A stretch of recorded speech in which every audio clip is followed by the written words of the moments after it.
என் இனி உறவுகளே, நாம் இன்று 9/5/25 இருக்கின்றோம். தூய ஆவியின் துணையோடும் அன்னையின் அன்பிலும் நாம் தொடரும் சங்கீத தொடர்ச்சி 81, 10, 11, 12. நாம் வணக்க மாதத்தில் அன்னைக்காக நாம் சொல்ல வேண்டிய ஜெபம்: இயேசு கிறிஸ்துவின் வாக்குறுதிகளுக்கு நாங்கள் தகுதி உள்ளவர்களாக இருக்கும்படி இறைவனின் தாயான அன்னை மரியே எங்களுக்காக வேண்டிக் கொள்ளும். நாம் செய்ய வேண்டியது, ஒரு மனிதருக்கு வறுமையில் வாடுபவருக்கு ஆடை அளிப்பது, அவ்வாறு அளிக்க இயலாத நிலையில் அவருக்கு ஆறுதலாவது சொல்வது.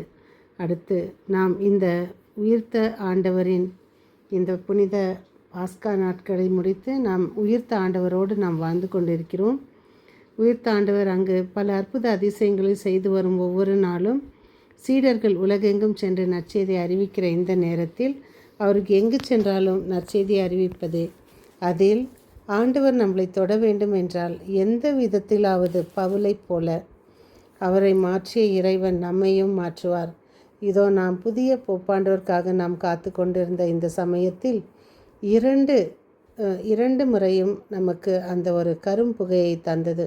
3ஆம் முறை நமக்கு ஒரு நல்ல போப்பாண்டவரை தயாரித்து கொடுத்திருக்கிறது நமக்கு இந்த திருச்சபை. அதற்காக நாம் ஜெபிக்க வேண்டும். அவர் நமக்காக வெறும் ஒரு ஆடம்பரத்துக்காகவோ அவர் அந்த மாதிரி பொறுப்பில் இல்லை. அவர் நல்ல ஒரு ஊழியராகவும் நம்ம மந்தையை மேய்க்கக்கூடிய நல்ல மேய்ப்பனாகவும் நம்மை கட்டி காக்கின்ற நல்ல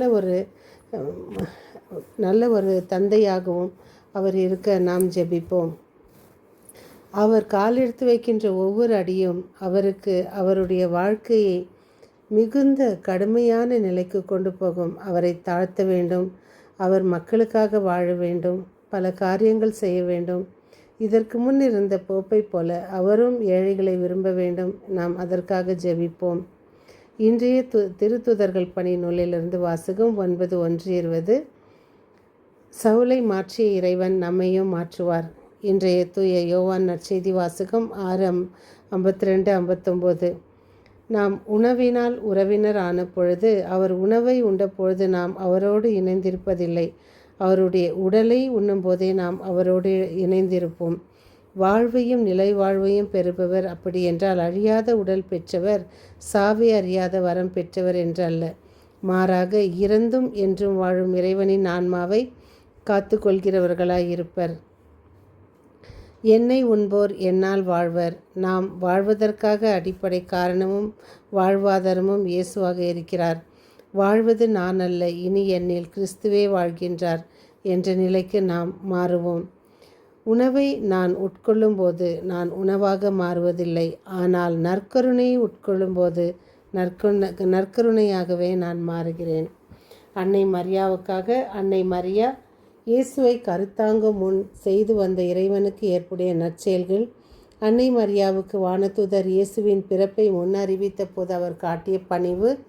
அன்னை மரியா இயேசுவை கருத்தாங்குவார் என்னும் மறையுண்மை அவரில் நிறைவேறிய பொழுது அவரது தூய்மையும் பக்தியும் நிறைந்த வாழ்வு. அனைத்து பேறுகளையும் இறைவனிடமிருந்து பெற்றுக்கொண்டிருந்த அன்னை மரியா தன்னை முழுவதும் தந்தையாம் இறைவனுக்கு அர்ப்பணித்து அனைத்து நற்பண்புகளாலும் நிரம்பியவராக வாழ்ந்து வந்தார். அன்னை மரியா நாளுக்கு நாள் தமது திருவுளத்திற்கு ஏற்புடைய வாழ்வை வாழ்வதை கண்ட கடவுள் அவர் பால் மகிழ்ச்சி உற்றார். அவரை தம் திருமகனுக்கு ஏற்ற தாயாக விளங்குமாறு மென்மேலும் அருள் வரங்களால் நிரப்பினார். இயேசுவை பெற்றெடுக்கும் நாள்கள் நெருங்க நெருங்க அன்னை மரியா அடைந்த மகிழ்ச்சியை யாராலும் அளவிட்டு சொல்ல முடியாது. இயேசுவின் பிறப்பினால் நீண்ட காலம் அலகையிடம் அடிமைப்பட்டு வாழ்ந்து வந்த மானிடர் மீட்படைவார்கள் என்னும் மறை உண்மையை அறிந்திருந்த மரியா அத்தருணத்திற்காக மற்றற்ற மகிழ்ச்சியுடன் காத்திருந்ததுடன் அதனை குறித்து தியானித்து ஜெபித்தும் வந்தார். நாமும் அன்னை மரியா பெற்றெடுத்த இறைமகன் இயேசுவை நற்கருணை வழியாக உட்கொள்கிறோம். ஆனால் அன்னை மரியாவை போன்று நாம் இதயங்களை தூய்மையாக வைத்திருந்து அவரை உட்கொள்கிறோமா? சிந்திப்போம். நாம் நமது ஜெபமாக இருக்க வேண்டும். தியானங்களில் அன்னை மரியன்னையை காட்டிய பக்தியும் இறை பற்றுதலும் உள்ளனவா நம்மில் என்பதை நாம் சிந்திப்போம். இதுவரை நாம் நற்கருணை உட்கொள்வதற்கு நம்மை சரியாக தயாரித்து கொள்ளாத பாவத்தில் நிலை கொண்டு மன்னிப்பு பெறாமல் உட்கொண்டிருந்தால் இனி அவ்வாறு செய்யாது தக்க முன் தயாரிப்புடன் நற்கருணை உட்கொள்ள முயற்சி செய்வோம். அன்னை மரியே, இதோ உம்மை நாங்கள் தினம் எங்கள் வாழ்வியல் நினைத்து உமக்காக நாங்கள் ஜெபிக்கும் இந்த ஜெபங்களை எல்லாம் இறைவனிடம் கொண்டு சேர்க்க தாயாக விளங்குகின்றீர். இதோ நீங்கள் செய்த புதுமைகளில் நாங்கள் எத்தனையோ தினம் சொல்லிக்கொண்டே போகலாம்.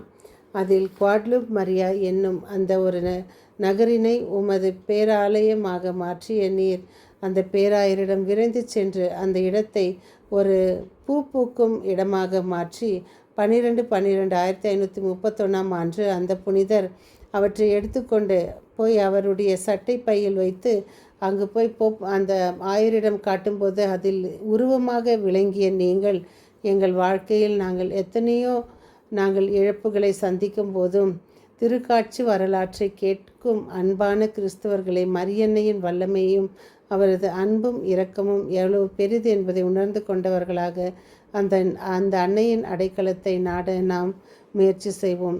மீண்டும் சந்திக்கும் வரை உங்கள் அன்பு தோழி.